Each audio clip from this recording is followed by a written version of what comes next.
Alien Collective the First. Resistance. Alien Collective the First. Resistance. Focus question. What is the Alien Collective and why is the Resistance fighting it? Destruction. Annihilation. Annihilation. Pain. Sorrow. The images flooded Charlotte's brain. A lush green planet filled with amazing creatures destroyed when an experiment set its entire atmosphere on fire. Images of another world, one with advanced civilizations living beneath violet seas. The ocean was their home, their livelihood, and ultimately, their powerful source. Huge factories grown from something like coral released clouds of seemingly harmless gases. The gases became the main food source for tiny organisms few had studied. By the time the inhabitants discovered that the food chain was turning the water toxic, it was too late. A planet buried in trash, another wiped out by disease. Worse, famine scenarios of destruction played out again and again in Charlotte's mind like a horrifying movie.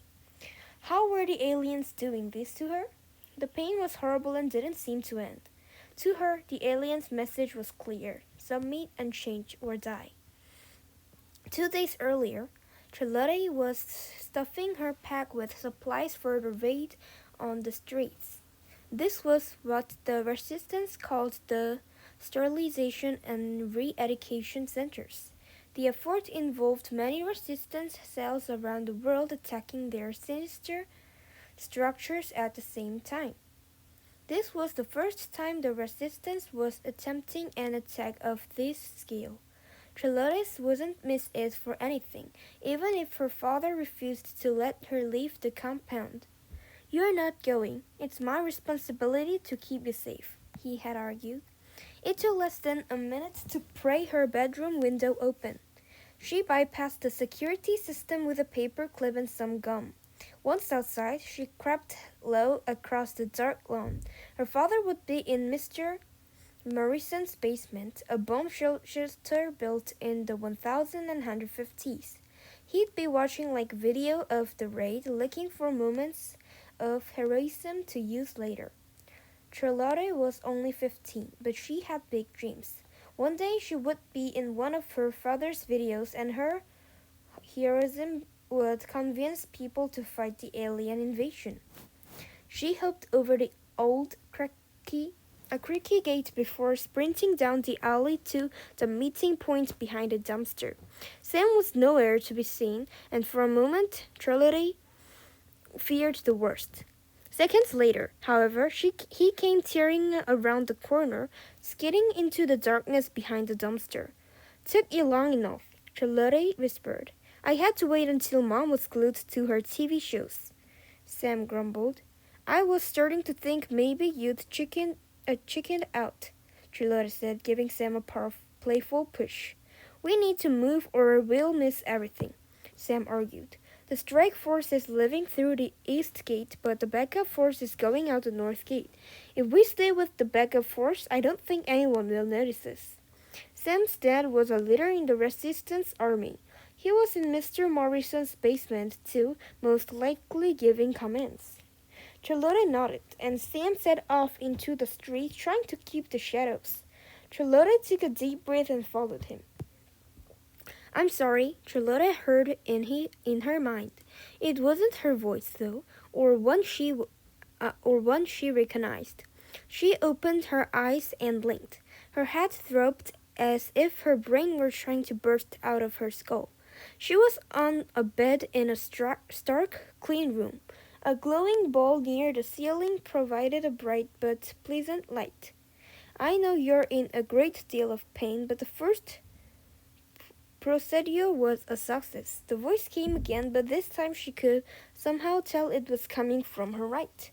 Turning her head was painful. "You are now partially connected to the collective link."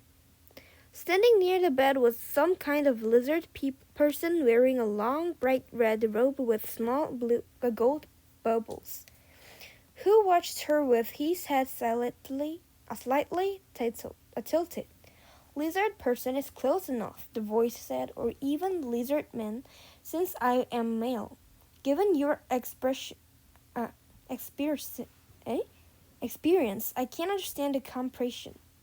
What's happening? Charlotte croaked, her throat painfully dry. How are you talking in my head? The collective link has many uses, the creature said. Species from all over the galaxy are part of the collective. It would be impossible for all of us to communicate with sound.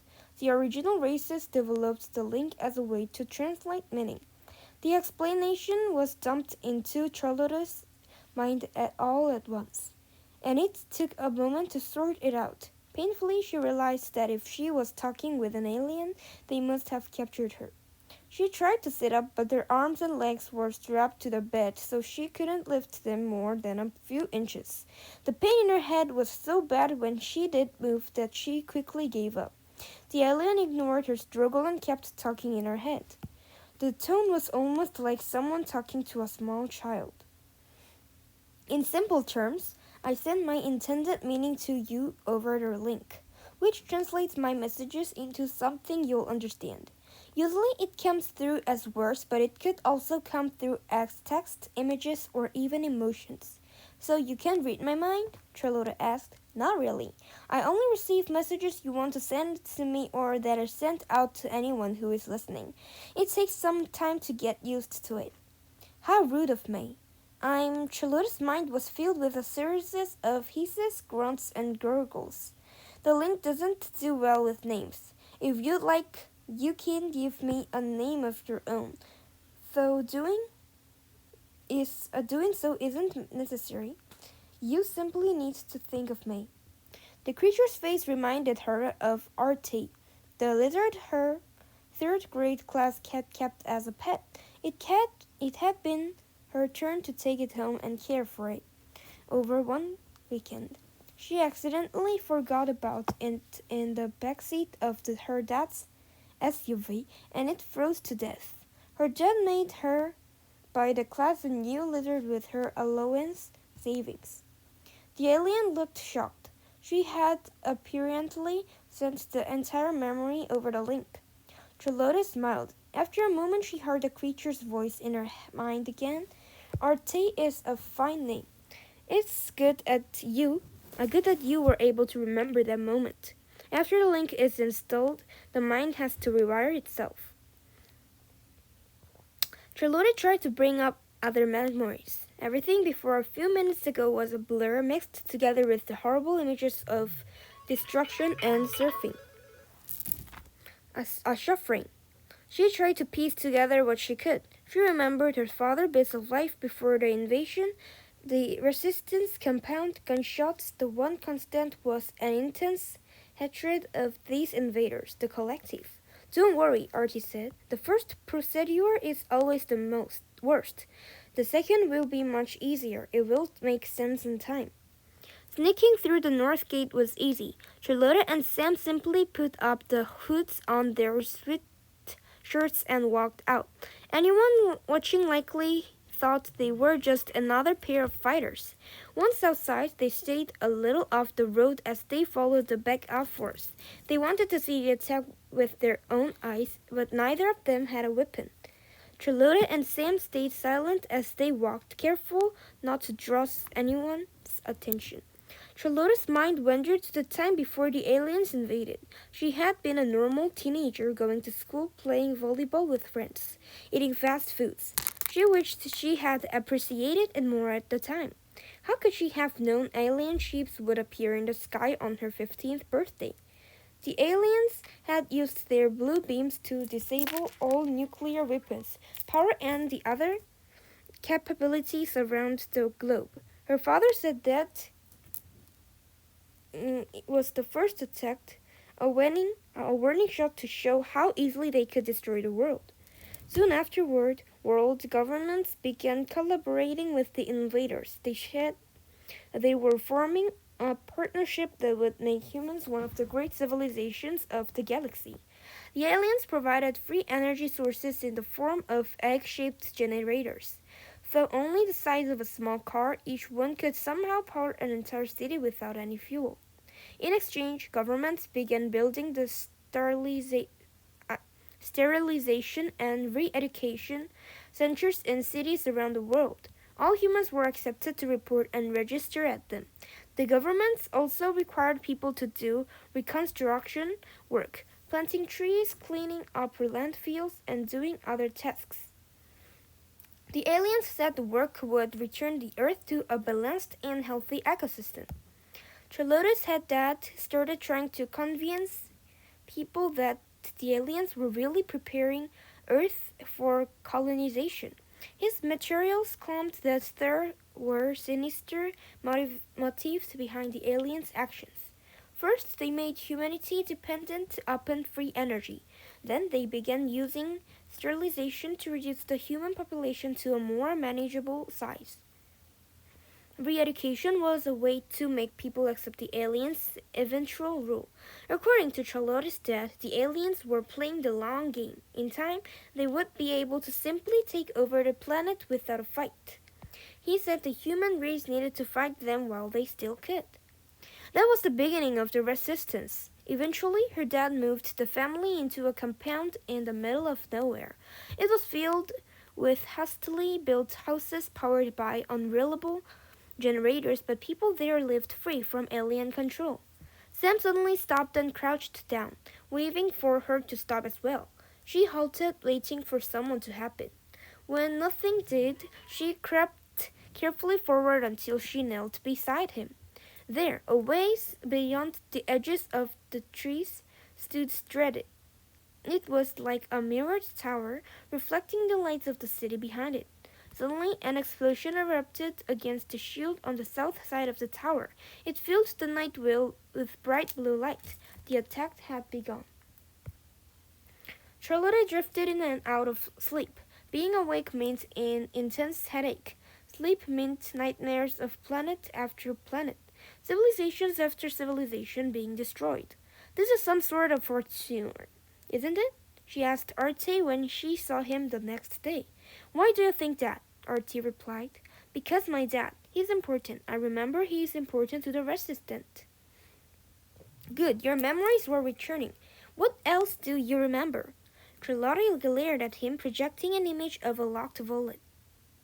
A vault. You're making very good progress with the link, Artie smiled. The way his scaled lips turned up made his face look more scary than kind.